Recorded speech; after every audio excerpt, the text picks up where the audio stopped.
Welcome back to our channel. কেমন আছেন আপনারা? আশা করি ভালো আছেন, আর আমিও ভালো আছি। আজ একটা নতুন ভিডিওতে আপনাদের সবাইকে জানাই স্বাগত। তো নতুন চ্যানেলে অনেক দিন ধরে ভিডিও দেওয়া হয়নি, কারণ বেশ কিছু পারিবারিক সমস্যার জন্য আমি ভিডিও দিতে পারিনি। তো আজকে কিছু কথার ভিডিও বলবো, এবং সেটা অবশ্যই দেশে দেশে যেটা চলছে সেটা নিয়েই বলবো। আশা করি আপনাদের সকলের ভালো লাগবে। তো আগের ভিডিওটাতে আমি প্রচণ্ড কান্নাকাটি করেছিলাম, সেই জন্য আপনারা প্রত্যেকে অনেকেই ভালোবাসা দিয়েছেন এবং আপনাদের ভালোবাসা আমি আপ্লুত। তো আজ কিছু কথা বলবো, যেটা হচ্ছে এই যে আমাদের দেশের ফৌজিদের এত পরিমাণ খাটাখাটনি করতে হচ্ছে, এত পরিমাণ ডিউটি হচ্ছে, এত পরিমাণ কষ্ট কেন করতে হচ্ছে জানেন? শুধুমাত্র প্রত্যেকটা দেশের মানুষেরা নিজেদেরকে ঠিক রাখতে পারে না বলে। কখনো ধর্ম নিয়ে ঝামেলা করছে, কখনো নিজেদের পোস্ট নিয়ে ঝামেলা করছে, কখনো দেশ থেকে দেশে ওপরে উঠবো সেটা নিয়ে ঝামেলা করছে। তো আজ সেটা নিয়ে কিছু কথা বলবো। আমরা অনেকেই দেখেছি যে বাংলাদেশে আমাদের হিন্দুদের ওপর অনেক রকম অত্যাচার চলছে। তো সেটা নিয়ে একটা কথা আজকে আমি বলতে আসবো। যে যার ধর্ম সে তার কাছে অনেক ভালো।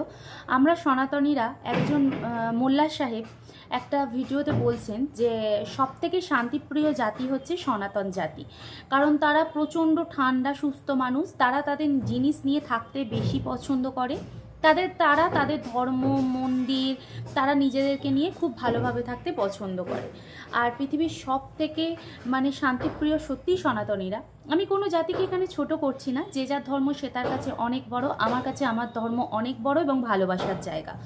তো এখানে একটা কথা বলতে চাই, প্রত্যেকটা দেশে কিছু মুসলমান, কিছু হিন্দু বা কিছু খ্রিস্টান, কিছু জৈন, সমস্ত জাত বা সমস্ত ধর্মের মানুষকে নিয়েই একটা কিন্তু দেশ তৈরি হয়।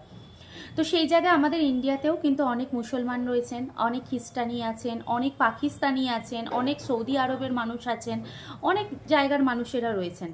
কিন্তু আমরা ইন্ডিয়ানরা বা আমরা সনাতনীরা কিন্তু তাদের ওপর কখনো অত্যাচার করি না, তাদের ওপর কিন্তু কোনো রকম কোনো জিনিস জোর করে চাপিয়ে দিই না। ইন্ডিয়া এমন একটা দেশ যেখানে যদি পাকিস্তানের তোমার ঝান্ডা এখানে ওড়ায় সেখানেও কিছু বলবে না, যদি আমেরিকার পতাকা ওড়ায় তাও কিছু বলে না, যদি বাংলাদেশি কোনো পতাকা ওড়ায় তাও কিছু বলে না। যে কোনো দেশের কোনো পতাকা ওড়াক না কেন, আমরা ইন্ডিয়ানরা কিন্তু কেউ কাউকে কিছু বলি না, কারণ আমরা প্রত্যেকটা দেশে পতাকাকে সম্মান করি। কিন্তু অন্যান্য দেশেতে গিয়ে যদি একবার ইন্ডিয়ার পতাকা ওড়াও, তাহলে তোমাকে জ্যান্ত আর ফিরতে হবে না, হয় তোমাকে সেখানে মার্ডার করে ফেলে দেবে, পুরো কিমা করে তোমাকে ফেলে দেবে। আর বেশ কিছু দেশ আছে যারা ইন্ডিয়ানদেরকে হিংসে করে এবং হিন্দু জাতিকে হিংসে করে। তাদের একটা কথা বলতে চাই, আমরা হিন্দুরা তো তোমাদের জাতিকে হিংসে করি না, তাহলে তোমরা কেন আমাদের ওপর এত অত্যাচার করছো? যদি বাংলাদেশে যে ঘটনাটা ঘটছে, আচ্ছা বাংলাদেশের মানুষেরা কি এতই ভয় পেয়ে গেছে যে যদি পুরো দেশটা হিন্দু রাষ্ট্র হয়ে যায়? যার যেটা ধর্ম, আশা করি সে যদি তার ধর্ম অনুযায়ী চলে তাহলে কোনো দিনই কখনো বিবাদ ঘটে না।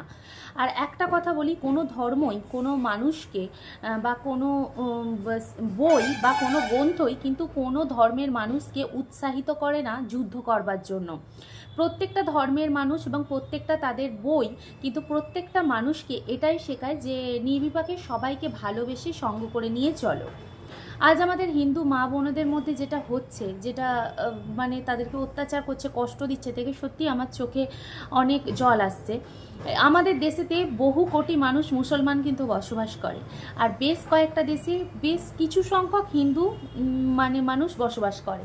তো আমাদের দেশ থেকে যদি মুসলমানদেরকে তাড়িয়ে দেওয়া হয় আর আমাদের হিন্দুরা যে রাষ্ট্রে রয়েছে সেখান থেকে যদি আনা হয়, তোমরা কি তোমাদের মুসলমান ভাই বোনেদের জায়গা দিতে পারবে? কখনোই জায়গা দিতে পারবে না, কারণ মুসলমানদের সংখ্যা অনেক বেশি রয়েছে আর হিন্দু রাষ্ট্রের সংখ্যা অনেক কম হলেও তারা কিন্তু অনেক শান্তিপ্রিয়।